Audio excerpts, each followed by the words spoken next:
જો તમે આમ બહાર નીકળો અહીંથી અને માનો રોડ ઉપર કૂતરો હોય ને તમારા હાથમાં પાણો હોય તો કૂતરું ભાગવા માંડે કે નહીં? પાણો જોઈને એમને હવે એને બુદ્ધિ હોય તો જ ભાગે ને. હવે આની સામે હું માણાનું એક્ઝામ્પલ આપું. શાક માર્કેટમાં તમે જાઓ, બે બાયું વાતો કરતી હોય, ગમે એટલા હોન મારો એ ન હટે. તો બુદ્ધિ કોનામ વધારે છે કયો? તે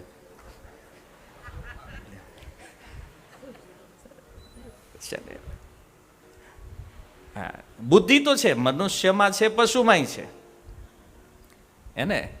પણ જે બેનો અંતર જે છે એને વેદવ્યાસજી કહે છે, ધર્મો હિ એકો અધિક વિશેષ.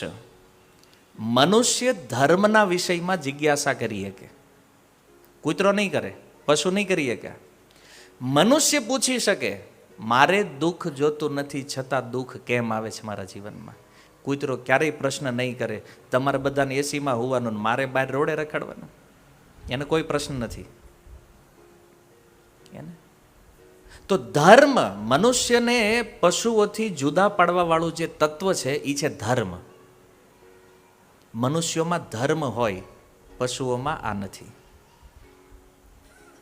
મનુષ્ય ધર્મ વિશે જિજ્ઞાસા કરી શકે, જેમ વેદાંત સૂત્રમાં કીધું, અથા તો બ્રહ્મ જિજ્ઞાસા. આપણે પૂછી શકીએ, હું કોણ છું, હું ક્યાંથી આવ્યો છું, મૃત્યુ પછી મારે ક્યાં જવાનું છે. આ પ્રશ્નો આપણા થાય અને એના ઉત્તરો પણ શાસ્ત્રથી નીકળે. પશુ ક્યારેય નહીં પૂછે. તો ધર્મ જેના જીવનમાં નથી, વેદવ્યાસ મહારાજ કહે છે, ધર્મેણ હીના પશુભીર સમાના. એ મનુષ્ય અને પશુમાં કોઈ અંતર નથી. જો આ ખાઈ પીને ઊંઘવાનું જ કામ કરવાનું હોય માણા થઈને એને, અને મૃત્યુ આવે ત્યાં સુધીમાં જો પોતાના સ્વરૂપને ન જાણ્યું આપણે, તો સમજી લો કે પશુમાં આપણામાં કોઈ જ અંતર નથી.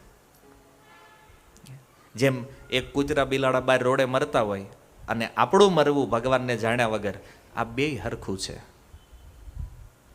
મનુષ્ય જીવન જે છે ને એ એક એક્ઝામ છે.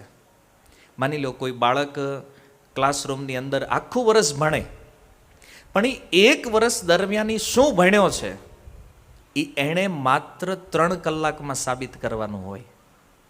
હે ને, ફાઇનલ એક્ઝામ 3 કલાકમાં એને દેખાડવાનું હોય કે હું શું ભણ્યો છું. એમ 84 લાખ પ્રકારના શરીરો છે, એમાં મનુષ્ય જીવન જે છે ને એ એક એક્ઝામ છે. આ કળિયુગમાં 50 થી 60 વર્ષનું નાનું એવું જીવન મળ્યું છે, અને એમાં પણ જો ભગવાનને જાણ્યા વગર મરવાનું થયું તો સમજી લો કે આપણે ફેલ. અને જે નાપાસ થયો હોય ને એને પછી એના એ ક્લાસમાં બેસવું પડે. એમ મનુષ્ય જીવન સફળ કોનું ગણાય? તો ભાગવત કહે છે, જન્મ લાભ પરે પુંસામ અંતે નારાયણ સ્મૃતિ. મૃત્યુ સમયે જો ભગવાનનું સ્મરણ થાય તો સમજવું કે આપણું મનુષ્ય જીવન સફળ થયું છે. કારણ કે જીવનમાં તમે કોઈ પણ કર્મ કરો, કોઈ પણ બિઝનેસ કરો, અંતે નારાયણ સ્મૃતિ, મરતા સમયે ભગવાનની યાદ આવવી જરૂરી છે. કારણ ગીતામાં ભગવાન કહે છે, અંતકાલે ચ મામેવ સ્મરણ મુક્ત્વા કલેવરમ. મૃત્યુ સમયે કોઈ મારું સ્મરણ કરે તો ભગવાન કહે છે એ મને પામી જાય છે. અને નહીતર શું થશે? તો કહે છે, યમ યમ વાપી સ્મરણ ભાવમ. જે ભાવના સ્મરણથી મૃત્યુ થશે ને, બીજા જન્મમાં એ શરીર એને પ્રાપ્ત થઈ જશે. માની લો કોઈ વ્યક્તિ ખાવાનો બહુ શોખીન હોય, એને એમ હોય કે દિવસમાં 4-4, 5-5 વાર ખાતા હોય ને ગમે ત્યારે ખાવાનું કે કોઈ દી ના જ ન પાડતો હોય, તો ભગવાન એને કહે કે આ મનુષ્ય જીવન ખાવા પીવા નથી, ભજન કરવા માટે આપ્યું છે. તારે ખાવું છે ને તો હાથીના શરીરમાં આવ્યો છે, કોઈ રોકટોક નથી, ખાધ્યા જ કરો. કોઈને એમ કે અમને મહેનત કરવામાં બહુ ઇન્ટરેસ્ટ છે, ગમે ત્યારે જોવો તો એમ કે અમને નવરા ન ગમે, કાંઈ વાંધો નહીં, કે નવરું નથી રહેવું ને, ગધેડાના શરીરમાં આવ્યો વગર પગારે, કરો મહેનત. તમે એ તો સાંભળ્યું છે ને 84 લાખ પ્રકારના શરીરો હોય, તો તમે ક્યારે એ વિચાર કર્યો છે કે 84 લાખ જ કેમ છે? 80 નો રાખ્યા, કરોડ રાઉન્ડ ફિગરમાં નથી, 85 પૂરા નથી, 84 કેમ છે? 84 લાખ શરીરો એટલા માટે છે, કોઈ પણ વ્યક્તિનું જ્યારે મૃત્યુ થાય તો મૃત્યુ સમયે એની જે ઈચ્છાઓ હોય છે ને, એ ઈચ્છાઓની સંખ્યા 84 લાખ છે. એ 84 લાખમાંથી કોઈ એક ઈચ્છા થાય અને એ પ્રમાણે એને આગળનું જીવન પ્રાપ્ત થાય. એટલે પ્રશ્ન હવે એ આવે કે તો મૃત્યુ સમય આપણને યાદ શું આવે? આખું જીવન જે કર્યું હોય ને એનું જ સ્મરણ મરતા સમયે થાય. ઘણીવાર આપણે જોઈએ છીએ કે કોઈ મરણ પથારીએ પડ્યા હોય ને પછી ઘરવાળાની ટ્રાય એવી હોય કે આ છે ને ભગવાનનું નામ લે. પણ હવે જો આજીવન કોઈ દી એણે ભગવાનનું નામ લીધું નથી એટલે તમે ભેગા થઈને બોલો ને તો એને તો અંદર એમ થતું હોય કે આ બધા આગા જાય ધારું. તમને આશ્ચર્ય લાગે. હમણાં જ મને કાલ પમદી કોક કહેતું એ કે અમારા દાદાને અમને એવું હતું કે આને ગીતા સાંભળાવી કે મરવાણ. મારે ગીતા નથી સાંભળવી, મારે મુક્તિ જોતી જ નથી કે બંધ કરો આ બધું એ કે તમારું. બોલો આવાય જીવ છે. હવે તમે કહો આને કઈ રીતે ભગવાનના ધામમાં મોકલવો? આ જાય તો અંતકાળે ભગવાનનું સ્મરણ તો જ થાય જો આજીવન ભગવાનનું નામ સ્મરણનો અભ્યાસ હોય. કારણ કે જેનો અભ્યાસ બહુ થઈ ગયો હોય ને એ વારંવાર સ્મરણમાં આવ્યા કરે. તમે જો ઘણીવાર જે 80-90 વર્ષની ઉંમરે વ્યા જાય ને અથવા 90 પાર જે થઈ ગયા હોય એને જ્યારે છેલ્લે મગજ કામ કરતું બંધ થાય ને તો એની જે 30-40 વર્ષની ઉંમરે જે ઘટનાઓ ઘટી હોય ને એ એને વધારે સ્મરણમાં આવતી હોય. કોઈ ખેતરને યાદ કરતા હોય ને બળદને યાદ કરતા હોય ને એ જે વયું ગયું છે 40-50 વર્ષ પહેલાં પણ એની સ્મૃતિમાં, કારણ કે એમાં એનો અભિનિવેશ થઈ ગયો છે એ ઘટનાઓમાં. એમ જેનો ભગવાનમાં અભિનિવેશ થઈ જાય એને મૃત્યુ સમયે ભગવાનનું નામ યાદ આવે. બાકી આ નામ મરતા સમય લેવું એટલું સરળ નથી. કોઈ એમ વિચારતા હોય કે સારું છેલ્લે એકવાર નામ લેવું અને ઉદ્ધાર થઈ જાય તો મરતા સમયે જોયું જાય છે કે લઈ લેવું ત્યારે. પણ તમને ખબર છે તમે ક્યારે જવાના છો? એ માની લો જ્યારે મૃત્યુનો સમય ત્યારે આપણે શું કરતા હશું, કઈ જગ્યાએ હશું, અને એમાંય હોસ્પિટલમાં હશું તો ભાન જ નહીં હોય. એને વેન્ટિલેટર ચડાવેલા હોય ને આપણે ઓળખતા ન હોય કોઈને, ઇન્દ્રિયો બંધ થઈ ગઈ હોય, કેવી રીતે સ્મરણ થશે ભગવાનનું? આ બહુ અઘરું છે. સાંભળવામાં જેટલું ઇઝી લાગે છે ને એ કરવામાં એટલું જ અઘરું છે. એટલે એનો અભ્યાસ હોવો જોઈએ. એટલે લોકો ભગવાનનું નામ લે છે. જે લોકો માળા લઈને આખો દી ભગવાનનું નામ સ્મરણ કરતા હોય એ વાસ્તવમાં બુદ્ધિમાન લોકો છે. એ મૂર્ખ નથી, કારણ કે એ પોતાના મૃત્યુની તૈયારી કરી રહ્યા છે. અને આપણે એને જોઈને હસતા હોય, જો ને જ્યારે હોય તો એ માળા લઈને દાંટા મારતા હોય અને બીજું કંઈ કામ જ નથી. એ સારું છે, બીજું નથી કરતા. એને ખબર છે કે આ જગતમાં બીજું કંઈક કરશું અને મૃત્યુ સમય જો બીજું કંઈક મગજમાં આવી ગયું તો ખબર નહીં 84 લાખમાંથી કયું શરીર આવશે અને ક્યાં જવું પડશે. તમે વિચાર કરો, આજે મનુષ્ય જીવનમાં છીએ અને સીધું જ પશુઓમાં જવું પડે. આ સારું છે? કોઈ જવાની ઈચ્છા રાખે? આજ મનુષ્ય છીએ અને આગલા જન્મમાં બળદ બનવાનું કોઈને પસંદ આવશે? નહીં આવે. અને કોઈ વ્યક્તિ એમ કહી દે ભાઈ આવું બધું એમ માનતા નથી કે ભાઈ મર્યા પછી કાંઈ હોય, બીજો જન્મ હોય, એવું બધું હોતું જ નથી. તો એના માટે શાસ્ત્ર એટલું જ કહે છે, તમે માનો કે ન માનો એનાથી કાંઈ ફરક થવાનો. ભગવાન કહે છે ધ્રુવમ જન્મ મૃતસ્ય છે, જેનું મૃત્યુ થયું છે એનો પાછો જન્મ પણ થવાનો છે. આ નિશ્ચિત છે. પણ કયા શરીરમાં થશે એ ખબર નથી. જરૂરી નથી આજે તમે મનુષ્ય છો તો પાછા મનુષ્ય જ થશો. અનેક જન્મની અંદર અનેકો યોનિઓની અંદર ભ્રમણ કરી અને આપણે અહીંયા આવ્યા છીએ. અને એટલા માટે પ્રહલાદ મહારાજ કહે છે ભાગવતની અંદર, દુર્લભમ માનુષમ જન્મ. આ મનુષ્ય જીવન છે ને દુર્લભ છે, વારી ઘડીએ મળતું નથી. અને જો આપણે આનો ઉપયોગ ક્યાં કરીએ છીએ? ખાવા પીવા ઊંઘવામાં. આના કેટલું દુર્લભ છે જાણો છો? 84 લાખ શરીરનો એક રાઉન્ડ પાર કરવો હોય ને, એક રાઉન્ડ. હવે તમે સમજો કે ભાઈ તમારા ઘરે એક વૃક્ષ હોય ગામડે, તો તમારા પરદાદાએ વાવ્યું હોય, હજી સુધી એ વૃક્ષ ત્યાં છે, લગભગ એને 200 વર્ષ થઈ ગયા હોય, તો 200 વર્ષ એક શરીરમાં. કોઈ કાચબાના શરીરમાં જાઓ તો કાચબો મિનિમમ 500 વર્ષ જીવે, એક શરીરમાં 500 વર્ષ. આવું 84 લાખ શરીરોનું મિનિમમ એજ કેલ્ક્યુલેશન કાઢો ને, 2.25 કરોડ વર્ષ થાય. ઉપનિષદો કહે છે 2.25 કરોડ વર્ષ બાદ એક મનુષ્ય જીવન પ્રાપ્ત થાય. એ આ એક્ઝામ જેવું છે કે 3 કલાકનો સમય અને આપણને આ 50-60 વર્ષનો સમય એ એકવાર પ્રાપ્ત થઈ ગયો છે. બહુ સૌભાગ્યથી મનુષ્ય બન્યા છીએ. અને આમાં જો ફેલ થઈ ગયા તો શંકરાચાર્ય કહે છે પુનરપી જનનમ પુનરપી મરણમ. ફરીથી જન્મ, ફરીથી મરણ, ફરીથી માતાના ગર્ભમાં આવવું પડશે.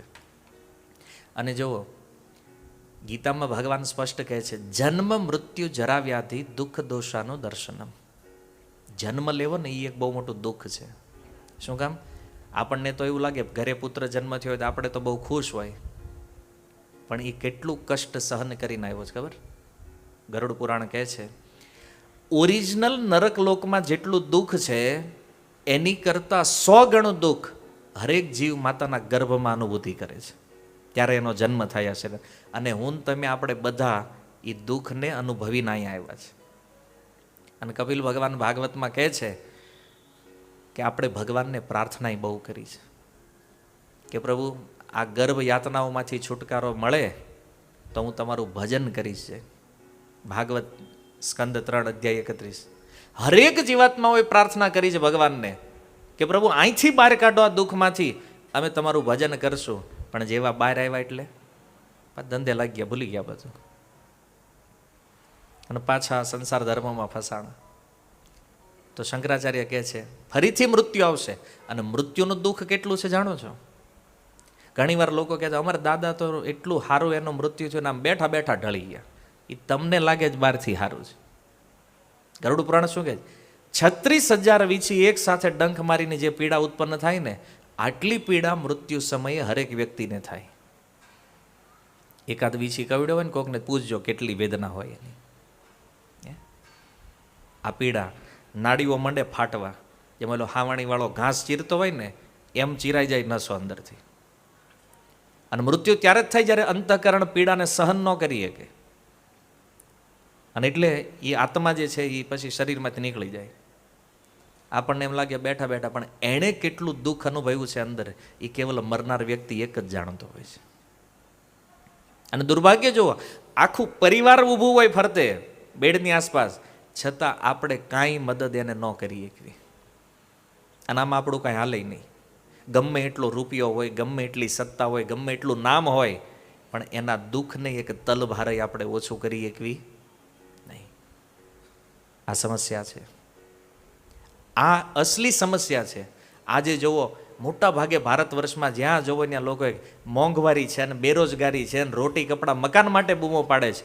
અસલી સમસ્યા રોટી કપડાં મકાન નથી, અસલી સમસ્યા જન્મ મૃત્યુ જરા વ્યાધિ છે. અને આનો ઉકેલ જેને મળી ગયો છે, આ દુનિયાનો સૌથી બુદ્ધિમાન માણસ છે. અને આપણે એમ માનતા હોય કે બહુ પૈસા કમાઈ લીધા તો આપણે બુદ્ધિમાન છીએ. અરે મૃત્યુ એક ઝટકામાં બધું છોડાવી દેશે. જેને મારું કરતા હતા ને બધું પડ્યું રહે, અને એક સમયમાં નીકળી જાવું, બીજો જન્મ પશુમાંય થઈ જાય અને ખબર નહીં રહે સંપત્તિ ગઈ ક્યાં. આ દશા છે.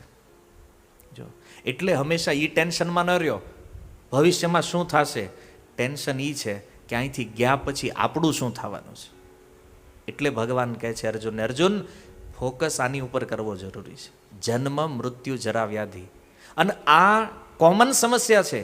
આખી દુનિયામાં જેટલા પણ જીવ છે આ બધાની વાહે આ 4 સમસ્યા લાગેલી છે. જુઓ, જન્મ બધાનો થયો છે, બધા ધીરે ધીરે શરીરો મોટા થાય છે. જરા રોગ, આ દુનિયામાં એવો કોણ વ્યક્તિ છે જેને જીવનમાં ક્યારેય રોગ જ ન આવ્યો હોય? છે અહીં બેઠા એમાંથી કોઈ વ્યક્તિ કોઈ દી બીમાર ન થયા હોય એકવાર રીતે? નથી. અને ભવિષ્યમાં મૃત્યુ, આ સનાતન સત્ય છે. સમજમાં આવ્યું? આ અસલી સમસ્યા છે.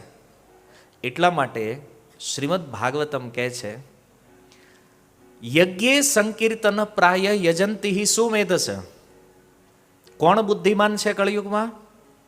તો કહે છે જે સંકીર્તન યજ્ઞ દ્વારા ભગવાનની પૂજા કરે છે, ભગવાનનું ભજન કરે છે.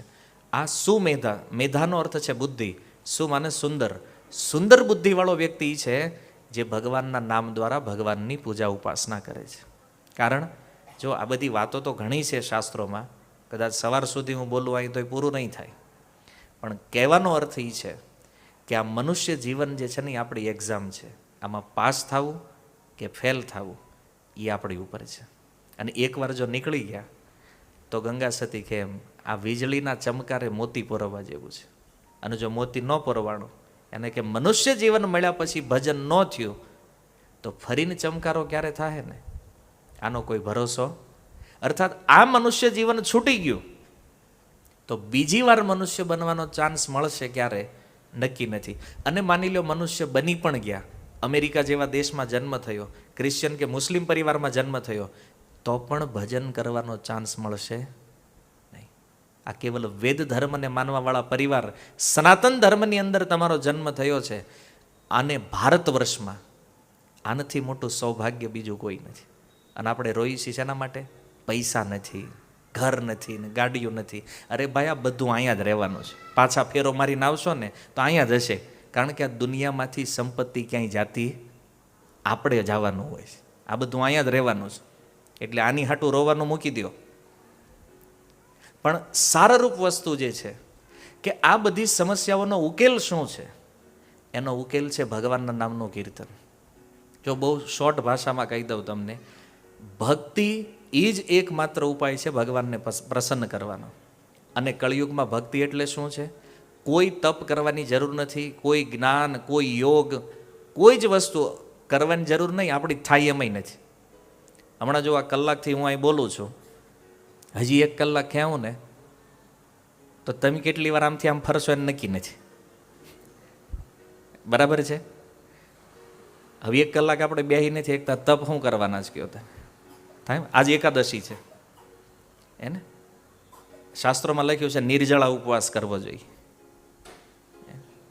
થાય છે? નહીં થાય.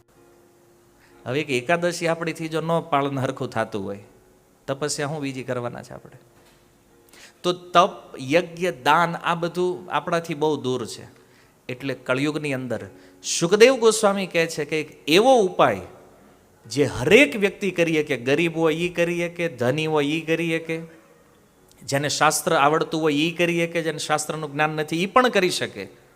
અને જેનું ફળ કન્ફર્મ છે કે એ સાધન તમે કરો તો એનું રિઝલ્ટ 100% મળે ને મળે. માની લો કોઈનું મૃત્યુ થાય ત્યારે દાન ઇત્યાદિ આપણે ઘણું બધું કરતા હોય, એની પાછળ ઘણી બધી ક્રિયાઓ. આપણું એક લક્ષ્ય હોય કે મરનાર વ્યક્તિને સુખ આપવું છે, એને પરિવારજનોની તે જ ઈચ્છા હોય છે ને. પણ તમે અહીંયા જે કરો છો એ એને મળશે તો એ કન્ફર્મ કઈ રીતે થાય? ક્યારેક માની લો બ્રાહ્મણને તમે બોલાવો અને મંત્ર ઉચ્ચારણ ખોટું કર્યું તો એનું ફળ તો વિપરીત થઈ જાય. એને વેદ મંત્રનું સહી ઉચ્ચારણ નહીં હોય, અથવા કર્મકાંડની અંદર જે વસ્તુ ઉપયોગમાં આવે છે એ પણ શુદ્ધ નહીં હોય, મંત્ર ઉચ્ચારણ શુદ્ધ નહીં હોય, તો ફળ નહીં પણ પ્રાપ્ત થાય.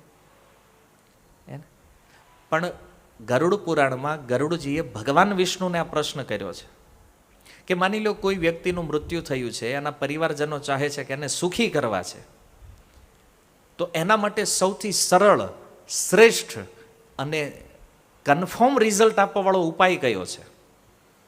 ભગવાન વિષ્ણુ એનો ઉત્તર આપતા કહે છે કે મારા નામનું કીર્તન, મારું નામ સંકીર્તન કોઈ કરે આનાથી શ્રેષ્ઠ ઉપાય બીજો કોઈ નથી. તો જો ભગવાનનું નામ જે છે ને એ કળિયુગમાં સાર છે. કોઈ વ્યક્તિ ભગવાનનું નામ સ્મરણ કરે ને તો એની બધી જ આનાથી શ્રેષ્ઠ ભક્તિ કોઈ નથી. જો ગુજરાતના સૌથી શ્રેષ્ઠ ભક્ત છે મહેતા નરસિંહ, એણે શું કર્યું? ભગવાનનું નામ કીર્તન. રાજસ્થાનમાં મીરા, ભગવાનનું નામ કીર્તન. વિગત 500 વર્ષ નહીં, કળિયુગ જ્યારથી શરૂ થયો ને ત્યારથી લઈને આજ સુધી જેટલા લોકોને ભગવત પ્રાપ્તિ થઈ છે એને કેવલ ભગવાનના નામથી ભગવાન મળ્યા છે. એટલે સુખદેવ ગોસ્વામી ભાગવતને પૂર્ણ કરતા કહે છે કે કલેર દોષે નિધે રાજન અસ્તિ એકો મહાન ગુણ. આ કળિયુગમાં છે ને અનેક દોષો છે, છતાં અસ્તિ એકો મહાન ગુણ, એક મહાન ગુણ છે. અને એ ગુણ શું છે? તો કહે છે કીર્તના દેવ કૃષ્ણસ્ય મુક્ત સંગ પરમ રજેત. કોઈ વ્યક્તિ યદિ કૃષ્ણનું કીર્તન કરે તો એ નિશ્ચિત રૂપમાં મુક્ત થઈ જાય છે. કેવલ કીર્તન. પછી એમાં કોઈ કન્ડિશન નથી કે એમાં આપણું મન લાગવું જોઈએ, આપણો ભાવ હોવો જોઈએ. કોઈ પણ રીતે કેવલ ભગવાનનું નામ જીહવા ઉપર આવી ગયું, એ વ્યક્તિ એના તમામ પાપોથી મુક્ત થઈ અને ભગવાનના ધામને પ્રાપ્ત કરશે. આ સુખદેવજીની ગેરંટી છે ભાગવતની અંદર. હે ને? નગર ઘણીવાર કોઈને કહેવી ને તમે ભગવાનનું નામ લ્યો, અમે બહુ ટ્રાય કરી, મન નથી લાગતું. ક્યાંય શાસ્ત્રમાં નથી લખ્યું ભાઈ મન લગાડો, જીભને લગાડો, બોલો. આજે મન નથી લાગતું, જપ કરતા કરતા થઈ જશે. તો જો મરી ગયા જે લોકો છે એના માટે પણ, અને હવે જેને જવાનું છે એના માટે પણ કલ્યાણનો ઉપાય બધા માટે એક જ છે, ભગવાનનું નામ કીર્તન. હરે કૃષ્ણ કૃષ્ણ કૃષ્ણ હરે હરે, આમ હરે રામ રામ રામ હરે હરે. તો પ્રત્યેક લોકો અહીંયા જે બેઠા છે આ બધાને નિવેદન છે કે તમે આ મહામંત્ર જપ કરો. આ મંત્ર યજુર્વેદમાં લખ્યો છે, યજુર્વેદના કલિસંતરણ ઉપનિષદમાં, કે કળિયુગના દોષોથી જેણે મુક્ત થવું છે એણે આ 16 શબ્દનો મહામંત્ર જપ કરવો જોઈએ. અને આમાં છે ને પાછું બહુ મગજ ન દોડાવતા. હા, નગર વળી અમે તો ઓલા સંપ્રદાયને માનીએ છીએ અને ઓલા, તમે ગમે એને માનતા હોય, ગમે એ ધર્મને માનતા હોય, તમારો વિશ્વાસ ગમે એ ભગવાનના સ્વરૂપમાં હોય. બ્રહ્માજીએ વેદમાં કીધું છે કે કળિયુગમાં જેને મુક્ત થવું છે એણે આ 16 શબ્દનો મંત્ર જપવો પડશે. આ એક જ મહામંત્ર છે, વેદમાં લખ્યો છે. બરાબર? એટલે બહુ માઇન્ડ દોડાવવાની જરૂર નથી. અમારા ગુરુએ ઓલો મંત્ર આપ્યો છે ને અમારા ગુરુએ આ મંત્ર, જે આપ્યું છે તમારું એ બધું બરાબર. પણ સુખદેવજી, બ્રહ્માજી, આ મહાજનોનું કહેવું એ છે કે મુક્ત થવું છે તો મહામંત્ર જપ કરો. અને મહામંત્ર વેદોમાં એક જ છે, હરે કૃષ્ણ મહામંત્ર. એટલે એમાંય બહુ વહેમમાં ન રહેવું કે ભાઈ ઇસ્કોન વાળાનું છે તો આપણે શું કામ જપવું. આ સંસ્થા જેને મગજમાં ગરી ગઈ છે ને એ જ ભક્તિ નથી કરતા ને ડખા કરે જ બધા. સાંપ્રદાયિક ભાવનાથી થોડાક ઉપર ઉઠો. અને શાસ્ત્ર શું કહે છે? જો સુખદેવ ગોસ્વામી ક્લિયર કીધું છે, કીર્તના દેવ કૃષ્ણસ્ય, કૃષ્ણનું કીર્તન મુક્ત કરશે. નકર ન્યા એવું કહી દીધું હોત કીર્તના દેવ ભાગવત કીર્તન, ભગવાનનું કીર્તન કરો તો ગમે ભગવાનનું નામ મૂકીએ ગયા. પણ સુખદેવજીને ખબર હતી કે આ ભગવાનને લઈને કળિયુગમાં ડખા કરવાના છે, એટલે સીધું સોલ્યુશન આપી દીધું, કીર્તના દેવ કૃષ્ણસ્ય મુક્ત સંગ પરમ રજિત. ગોસ્વામી તુલસીદાસજી રામચરિત માનસ શું કહે છે? કળિયુગ કેવલ નામ આધારા, સુમેરી સુમેરી ઉતરહી ભવપારા. કોઈ ભગવાનનું નામ સ્મરણ કરે તો એ સ્મરણ કરતાં કરતાં ભવસાગર પાર ઉતરી જવાના છે. એટલે જો કોઈ ધર્મને લઈ, કોઈ સંસ્થાને લઈ અને જેટલા આપણે કટ્ટરવાદી હોઈએ, લડવાનો મૂડ રાખતા હોઈએ, એનાથી વધારે વિચાર આપણે એ કરવો જોઈએ કે આ જગતથી મુક્ત કેમ થવું. મન જો એ લડાઈમાં રહી જાય ને તો પાછા આઈના આવશું. એટલે મુક્તિ બાજુ વિચાર કરો. આ જન્મ મૃત્યુની સમસ્યાથી કેમ બહાર નીકળવું એની ઉપર વિચાર કરો. અને અંતિમ વાત એ છે કે જેના માટે આ સત્સંગ પ્રવચનનું આપણે આયોજન કર્યું છે, હવે પરિવારજનોની તો હાર્દિક ઈચ્છા એવી જ હોય કે એને સુખ આપીએ, આપણે બનતો પ્રયાસ કરીએ. તો તમે જેટલા દિવસ બધા ભેગા થવાના છો, બેસવાના છો, જે કાંઈ કરો, કોઈ શોક રડવાની વાત કરવાની જરૂર નથી. જો ગરુડ પુરાણમાં એ છે કે તમે જેટલું રડો ને તમારા આંખ નાકમાંથી જે પ્રવાહી નીકળવાનું છે એ એને પીવું પડે છે, ગરુડ પુરાણ કહે છે. એટલે શોક કરવા કરતાં બેટર છે કે એના સુખ માટે ભગવાનનું નામ કીર્તન કરો, ભગવાનનું નામ સ્મરણ કરો. જેટલો ટાઈમ બેહો છો, ખોટી બીજી ચર્ચાઓ બંધ, ભગવાનનું નામ જપો. તમારા માટે પણ ફાયદો છે અને જે ગયા છે એના માટે ફાયદો છે. પરિસ્થિતિમાં કોઈ બદલાવ નથી થવાનો, સમજી લેજો. પણ બંને માટે સુખનું કારણ ભગવાનનું નામ છે. હરે કૃષ્ણ. શીલ પ્રભુપાદ કી નિતાય ગૌર પ્રેમાનંદ.